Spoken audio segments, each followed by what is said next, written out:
Hello and welcome. Sticking with Ansoff. Yes, Ansoff's matrix. Quite an exciting aspect of strategic growth. When we look at Ansoff's matrix, then we're looking at opportunities that the business has to try and grow sales. Now, we're going to use the Barnham Marmalade Company in the hope that the sticky aspects of marmalade will help it to stick in our memories.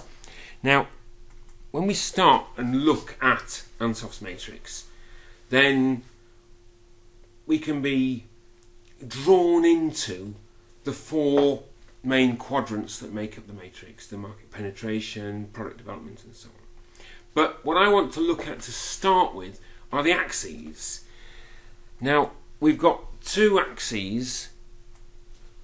One of them is looking at the market, and by the market we mean who is it that buys the product. And so when you're doing an assessment, then you should be looking at your definition of the market in as precise a way as possible.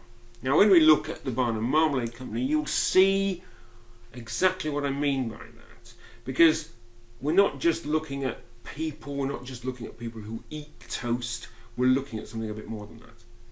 And I went out on the road this morning and I followed an AA van, and I think it's useful to think of the AA. Now, those of you overseas may not know what I'm talking about, but if I try and explain, the AA are a company that has a membership, and this membership pays the AA to enable them to be able to call them instantly when they have a breakdown or if the car doesn't start in the morning. And generally the AA will get somebody out within an hour who can then do something, in most cases get the car back on the road so that it's working. So the market for the AA service is very much one of reassurance. The product is one of reassurance. The market is one of people who want to pay for that reassurance. So you're dealing with people who don't necessarily have an awful lot of mechanical skills, but are prepared to pay a membership fee in order to have the benefit of those mechanical skills. So there are people with a reasonable amount of disposable income who can afford to pay for it, but also people who want to have the peace of mind that the repair gives them. Now, that makes it quite specific, and so whenever we look at products, we must look at the market and the product and bring those two together in that similar way to what we have. Here we've got the Barnham Marmalade Company. The market for marmalade is interesting. Surveys have shown that the majority of marmalade sales go to people over the age of 45. So people who buy marmalade tend to be old. And in the Barnham Marmalade case, they tend to be old people in the area of southwest Sussex where the Barnham Marmalade is sold. Barnham Marmalade itself is a product that's spread on bread. It's made from Seville oranges, made from water, made from sugar, and made from lemons. And it's packaged in jam jars, which are about 230 grams per jar. So it's a tangy product which tends to suit the older aged market that it's sold to. Now we're going to look at how Ansoff can be applied to this particular business. Market penetration, we know from the matrix, is where you're dealing with the existing product being sold to the same target market. So if we take Barnham Marmalade, then we know that the Barnham Marmalade goes very well. It's sold through farm shops and independent retailers, and these shops ultimately sell to the end customers who are the over 45s. So given that the existing sales are doing very well, then perhaps the thing to do would be to move geographically to village fetes or to other farm shops outside the southwest Sussex area, where we can continue to sell to that same age group the existing product that we've got. Market penetration. Market development is quite different. Market development is looking at the product but trying to sell it to a new market. Now what we've got on here is Paddington Bear. There's recently been a new film that's come out in the UK about Paddington Bear. He's a teddy bear, and one of his things that he's very famous for is the fact that he loves marmalade sandwiches. Now, Paddington Bear is a toy character who appeals to children. So the likelihood is that there will be a large number of children who will go with their parents to the cinema or watch him on videos and see this particular character and become very much aware that Paddington likes marmalade. So the Barnham Marmalade Company has an opportunity here for market development. I would suspect a little bit more sugar perhaps would need to go into the marmalade to make it sweeter, but by and large the product will stay the same, but instead it will then be sold to families with young children who would want to eat it because of the association with Paddington. I'm a stowaway. I came all the way in a lifeboat, and I ate marmalade. Bears like marmalade. Mama, mama, mama, mama, marmalade and me. So as you can see, there's a big opportunity to sell to a market who are currently not keen marmalade consumers.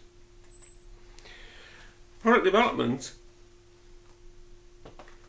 takes the existing market and looks at selling a new product to those existing customers.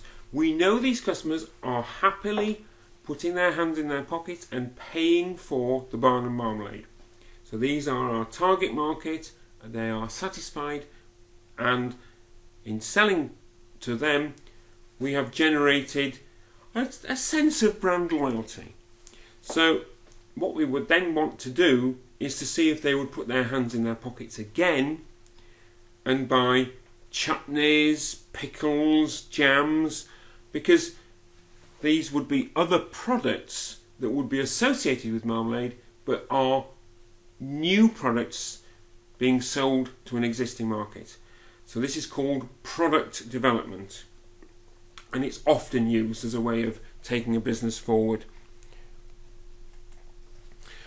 Diversification is when you take a brand new market and a brand new product.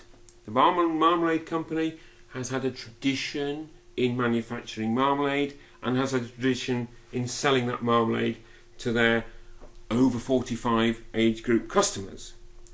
For them to then move into the activity centre market, where children and their parents go along to a centre and have a thoroughly enjoyable time, we're dealing with something where the company has very little knowledge. So diversification, we're into a new market of customers with a new product. Okay, so I've been telling you about Ansoff's matrix. We've looked at the characteristics of the product, we've looked at the characteristics of the market. Can you now think of a product of your own and who your target markets are? And try and go into the details. Try and think of the characteristics of the product in the same way that we did. We looked at the characteristics of what it is that people pay for when they sign up to become a member of the AA, and we looked at what it is that people pay for when they buy a jar of Barnham Marmalade. And then do the same for the market. What are the characteristics of those people who are the end customers for the product that you're thinking of? Try and think of as much detail as possible. And then how can you grow the sales of that particular business? So you've got 2 minutes, have a think, stop the tape, jot them down, and then we'll restart. Okay, so I guess that you've had a think and you've come up with your product, and hopefully you've been able to identify the target market and then gone on from there to think of how you can sell the product more within the target market, and also how you can sell to the target market with additional related products, and then thought of how you can sell the existing product to a new target market, and then finally you thought of a way of diversifying entirely and selling a new product to a new market. We'll now move on and look at the risk associated with these different strategies. The market penetration approach is one where we know our product, we know how to make it, and we know our market. We know how we can get the marmalade to the customers who want to buy it. We understand where they shop, we understand a lot about their buying habits. We also understand a lot about the marmalade, and we understand how to make it, and how to make it in the right quality that enables us to be able to get the premium price. So there's some risk because we're trying to get more of our target market, but the risk isn't as great as it could be with some of the other strategies. The product development strategy, where we are selling to our existing market, but we are selling products that we haven't sold before, adds risk. It adds risk in a manufacturing sense, that we've got to try and make sure that we can produce the product in the right sort of quantities at the right quality. And it also has risk in terms of our existing marmalade sales, because if we get it wrong, it could be that the brand becomes damaged by poor quality chutneys or second-rate jams. So we need to make sure that we don't damage our existing reputation by being too ambitious in terms of our product development. But it shouldn't be too risky, because we should be able to look carefully and make sure that the products that we develop are going to fit our target market, and that our target market will be satisfied with them, and it will generate additional sales for us. As we look at the market development, this is where we were going to sell marmalade with a little bit more sugar in. So we weren't selling the bitter orange marmalade that we've been selling to our existing customers, a slightly sweeter one, but we were going to sell to young families. And here we need to look at the risk. We need to really investigate the target market carefully before we start jumping in with a new product. And one of the things that may apply in this particular case could be that the children in young families may well be less attracted to a product by its taste and tanginess, and maybe more attracted to a product which has got associations with cartoon characters, or in our case, Paddington Bear.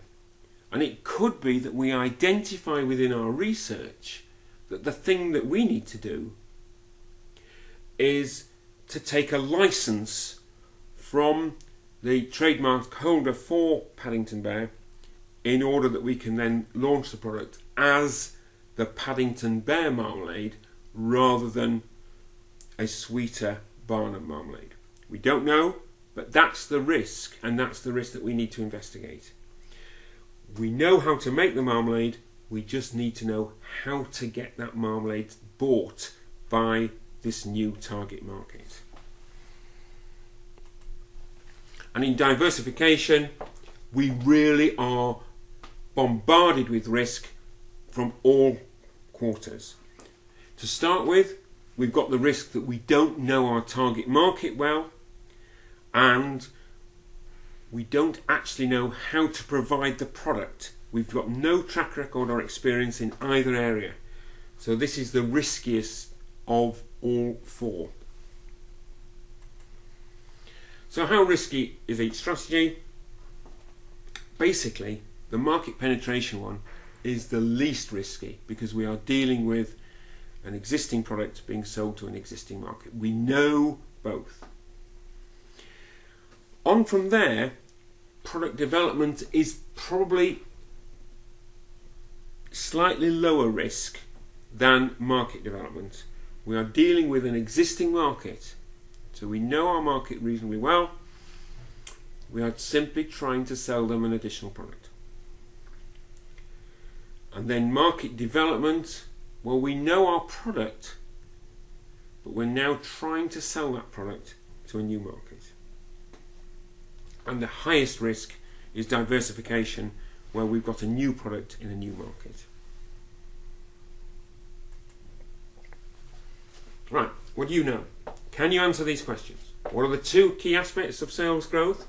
What are the axes that we look at when we look at the Ansoff matrix? Can you recall the four quadrants and locate them within the matrix? Can you apply it to your own example? And can you list the risks? Now, if you're doing this in preparation for an exam,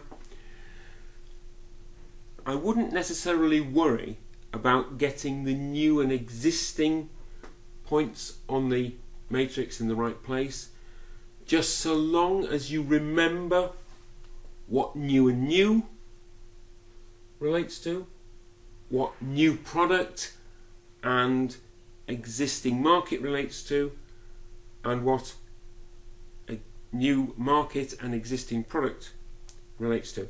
So long as you're able to put the correct quadrants within your own matrix and you've labelled the axes well, you can use it and you can accurately assess the growth strategies that a business may well have at its disposal.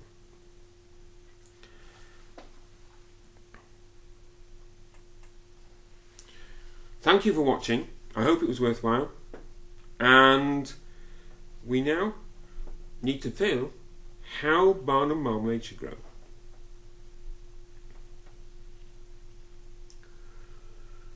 It's a lot easier when you're just doing it on a PowerPoint and you just make one picture bigger than the next. It's a lot harder when it comes to making more money. Thank you very much indeed. Goodbye.